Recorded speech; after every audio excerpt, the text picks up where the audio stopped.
So welcome in this video where I would like to show you the differences, the properties, and the use cases of the generative answers and the prompt actions in Microsoft Copilot Studio. I would like to present you in a demo the separate usage of the generative answers, and after that the combined usage with the prompt action in a small real-life flow. Let me dive into it. So, generative answers and prompt action, the power duo in Copilot Studio. First, we need to understand what we want to get information, or we want to execute something. The solution for the ask is the generative answers. They are basically the actions that we are using to gather information in real time from different sources. And the solution for the act is the prompt action, which has a strict rule for input data, an instruction, and an output response that can manage executions and actions and tasks. The generative answers are the knowledge engine. They are finding and synthesizing information in real time. This is an AI-powered synthesis. They can automatically summarize content from trusted sources like SharePoint, websites, custom databases, files, dataverse, and so on. They are beyond the scripted topics. We don't need to write the actions and the rules for the generative answers step by step. They are acting beyond the scripts. And basing on this, they can generate natural language answers dynamically. An example use case, for example, user asks about return policy, agent searches the website and generates tailored answers instantly. The key capabilities of the generative answers: multi-source search, as I mentioned, website, SharePoint, Dataverse, different file sources, intelligent fallback. When a topic cannot be used or not leading to any results, there's even the chance that the generative answer can give a response, rich content support, different file formats, and natural language output generate conversational, context-aware answers that feel human and intuitive. A use case, for example, customer support agent providing instant answers from product manuals, FAQs, and knowledge bases without prescripting every scenario. So let me show it to you how in a small demo how they are working, both the generative answers and the prompt action. Let's start with the generative answers after that. I have just sketched here in Flowspect 3 generative answers after each other. Let me show you what they are doing. In the very beginning, we have simply a topic trigger, and after that, the first action, a generative answer, actual temperature. This action collects the actual temperature in the given location with web search. As we talked about this, the generative answers can have different sources, and we can also regulate which sources they are allowed to use.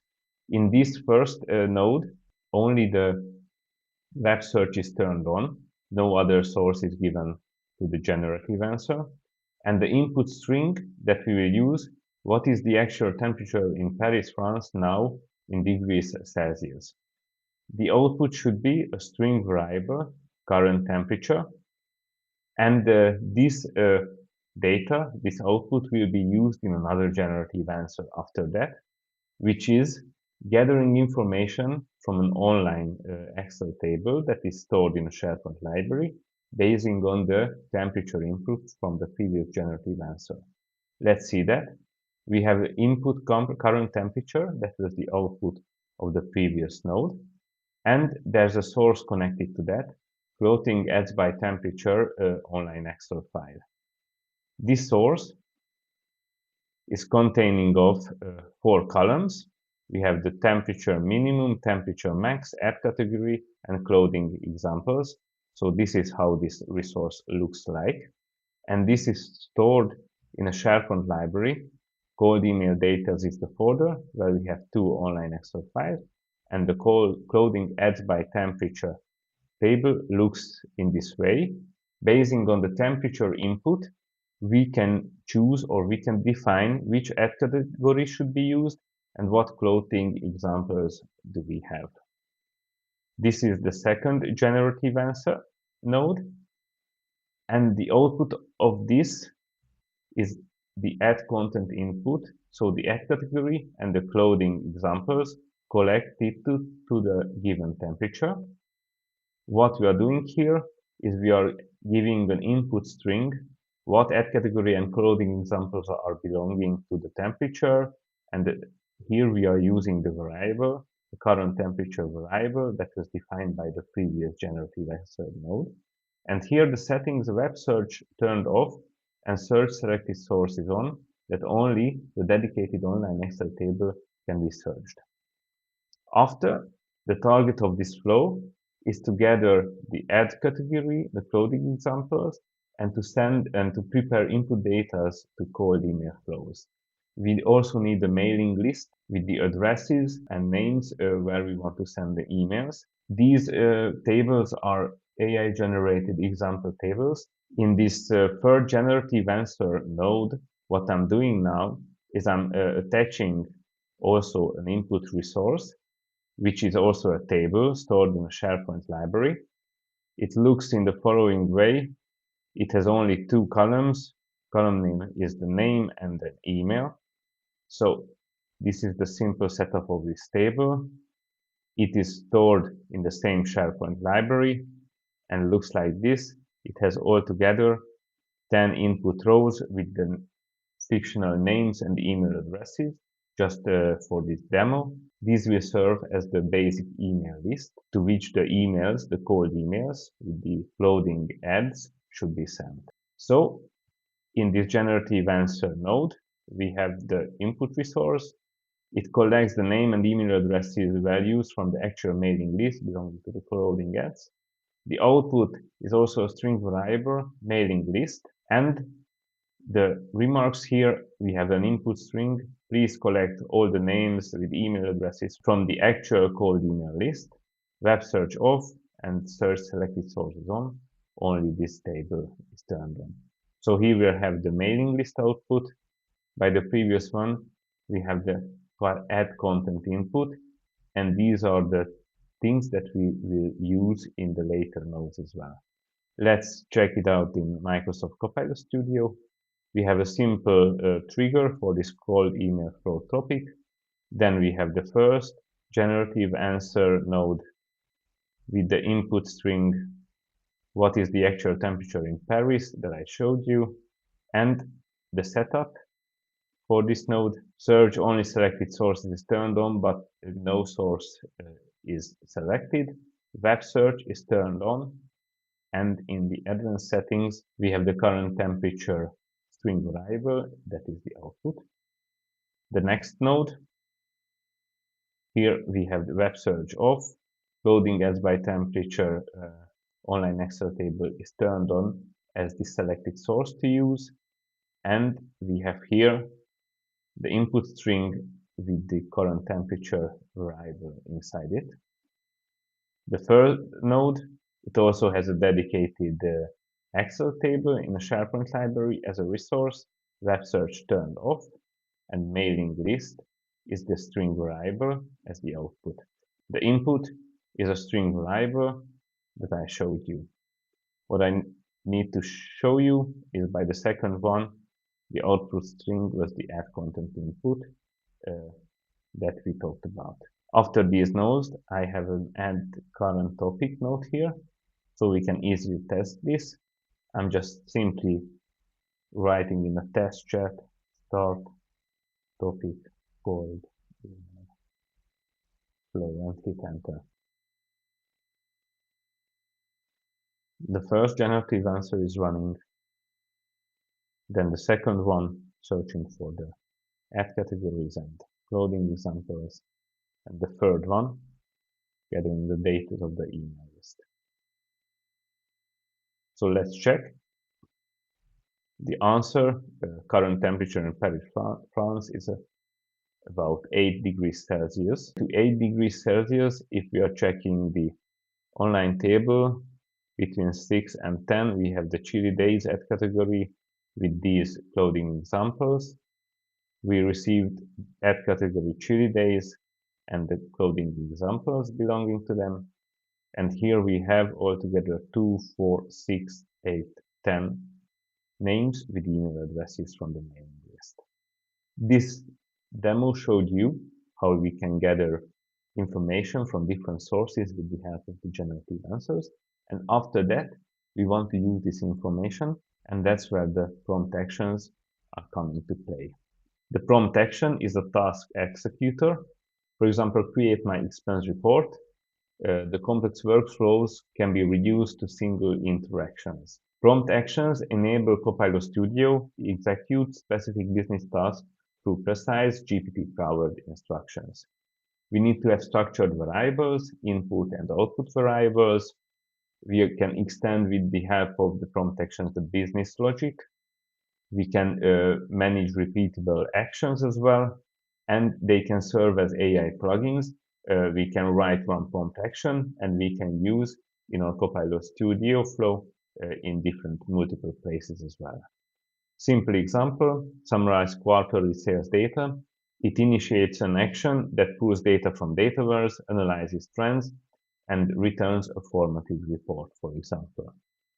How prompt actions work? We are designing them in a wizard, defining the variables, input and output variables, also the type of the output variable, text or JSON, for example. Then we are writing the instructions. We can deploy them as a plugin, and we can execute them dynamically in different multiple places, different topics in our Copilot Studio flow. Let me show this to you in FlowSpec first. After these three generative answers, we have now the input data, and we want now to prepare the inputs for the email actions, the send email actions that we will use in order to send out our cold emails to these 10 addresses. Now we have a prompt action here. Prompt cold email input logic is the name.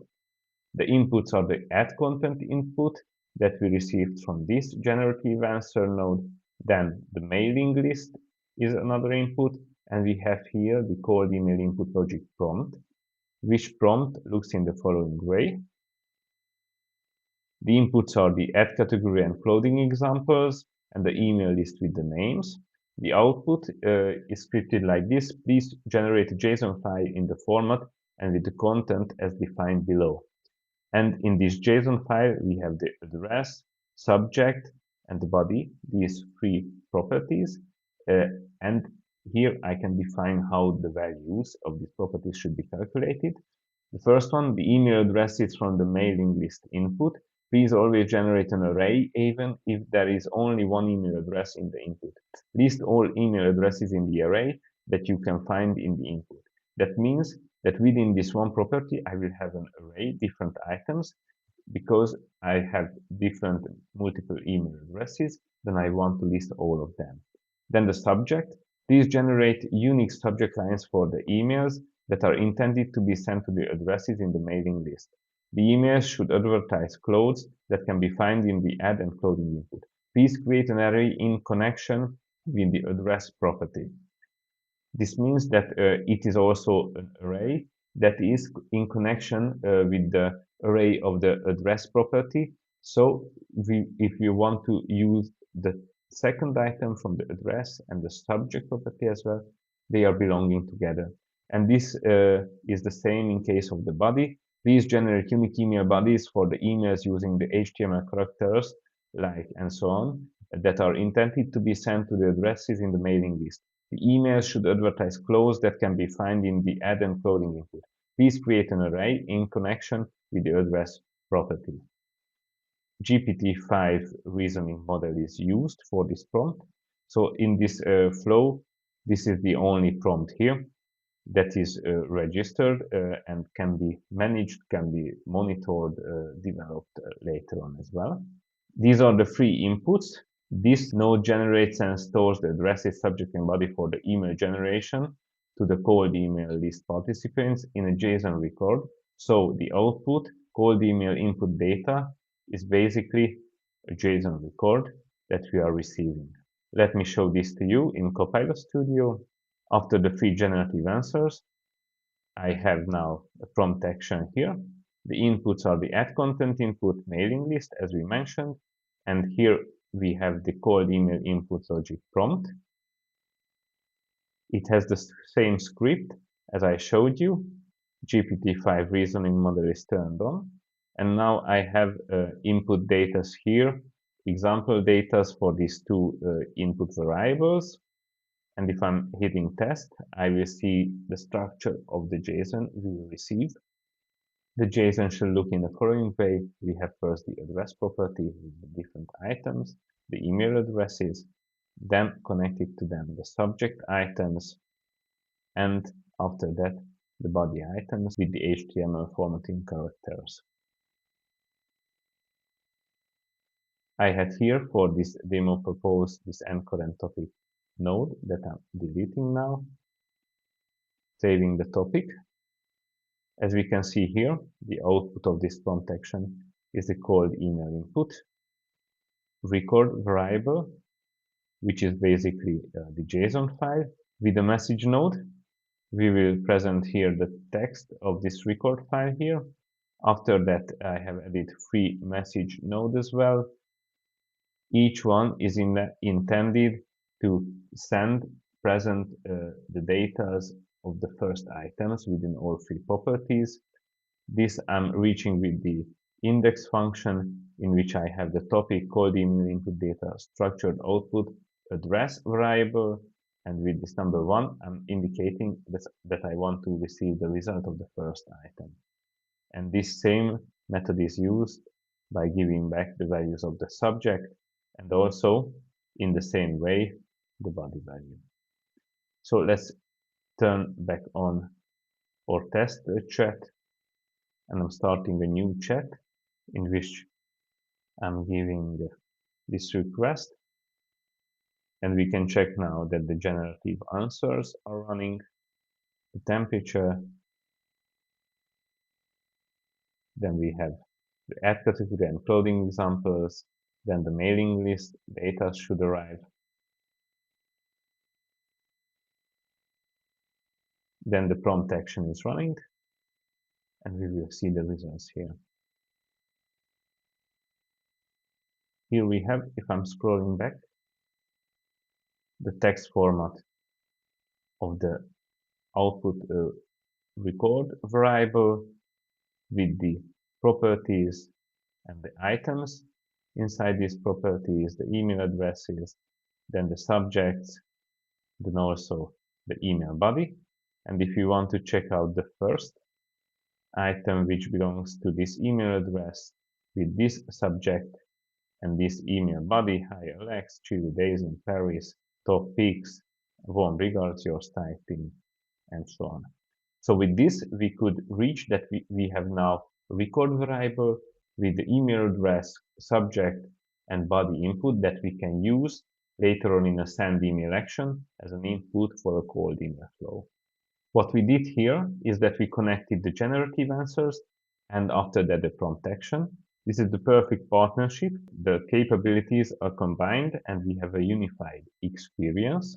This is how we combine the both. We have the generative answers collecting the information, then we executed based on the information and based on the instruction what we wanted to reach, and this is how we reach that unified experience. So we had the user query received, then the help of the generative search that scanned the knowledge sources and or the web for relevant content. We get the information. Decision points can be implemented if needed. After that, we are executing this action with the help of the prompt action. And finally, we are delivering the required results. The future is this conversational plus actionable flow, where the natural dialogues meets intelligent automation. If I want to show you a short documentation of this flow in which we combine the generative answers with the prompt action, I can just simply click here on the new document button, select the document template. This template looks in the following way. What should be the content of this document, in which order. I can use this template. And after fetching all flow data, loading the template, and generating the content with the help of the AI, we get the following document. Here we have all of our administrative data that we want to represent. We can also format, delete, add new paragraphs in this document. The purpose and scope of this small flow, preconditions, input and output data, and how the whole procedure is managed with the detailed description of the different steps with their inputs and outputs, some KPI suggestions, monitoring logs that can be used. Also document control, this is the first version of this flow, and the review cadence paragraph. This is what I wanted to show you in this video, how you can use the generative answers and the prompt action in the best use cases and how you can combine both in order to have conversational and actionable flow combined, which is the future and which should be the use cases also now in Microsoft Copilot Studio flows and in other platform flows as well. If you have any more business ideas that you think it would work to create a video about, please leave a comment below.